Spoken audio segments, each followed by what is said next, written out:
I heard about her from Carmen and Lucy, who would walk with me to and from school. Those girls pitied me back then. Lucy had warned me to be careful with the ghost lady in the back of the bodega, sweeping her broom back and forth near the refrigerator aisle.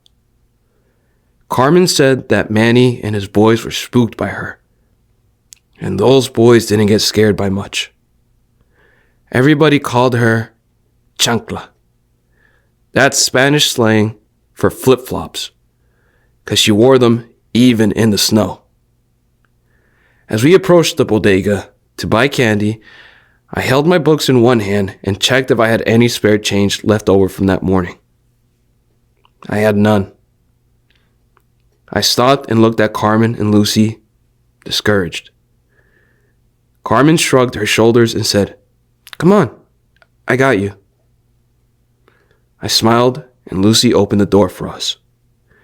If you are not well acquainted with a bodega, you might be surprised by the organized clutter of retro candies, dusty cleaning products, and nearly expired groceries colorfully packaged at inflated prices. When I was growing up, you could find one at every corner of the neighborhood. Some might call it an eyesore between the unkept multifamily apartment. Bodegas were a staple for people to purchase their buttered rolls with café con leches. A place open at the crack of dawn before grown-ups headed out to their dead-end jobs. A few hours later, the lines near the counter would be replaced by kids waiting to purchase undiscovered brands of chips along with artificially flavored juice that caused tummy aches in time for the grammar school bell. The allure of the dynamic products enticed me. I avoided staying in the bodega too long for fear of being shoved by the badly behaved kids like Manny, Tito, and Flaco, who were busy arguing with the bodega man that day. "You gave me a quarter and a nickel. I need another dime, knucklehead," said the bodega man. "You're crazy. I gave you 2 quarters. Give me back my change," said Manny, who wore his jeans far below his waistline for any adult's liking. "I swear, man, if you don't give me back my change, I'm gonna get chancla on your ass." The bodega man grimaced and leaned towards the counter. "Chancla? You quit making up stories about my bodega, you hoodlum," said the bodega man. "They ain't stories. There's some lady that hangs around the freezer box over there," said Manny as he cocked his head to where I stood.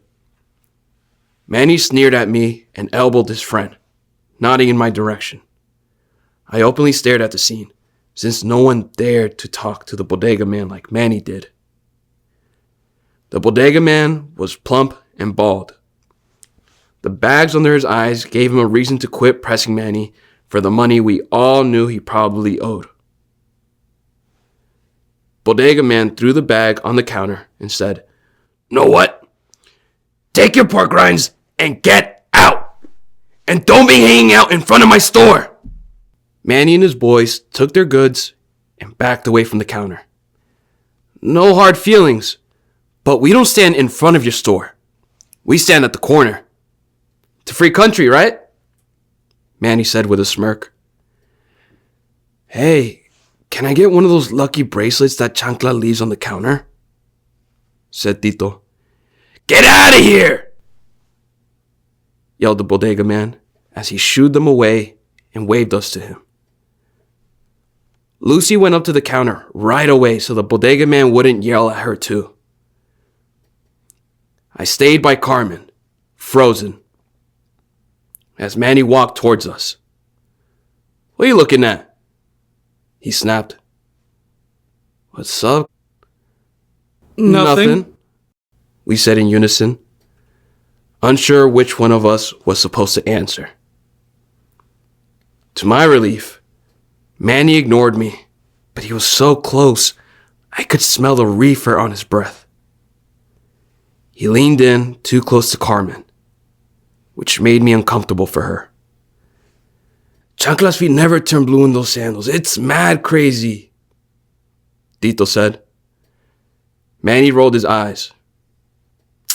"Man, why are you always talking about ghosts? You know I'm powerful enough to scare her.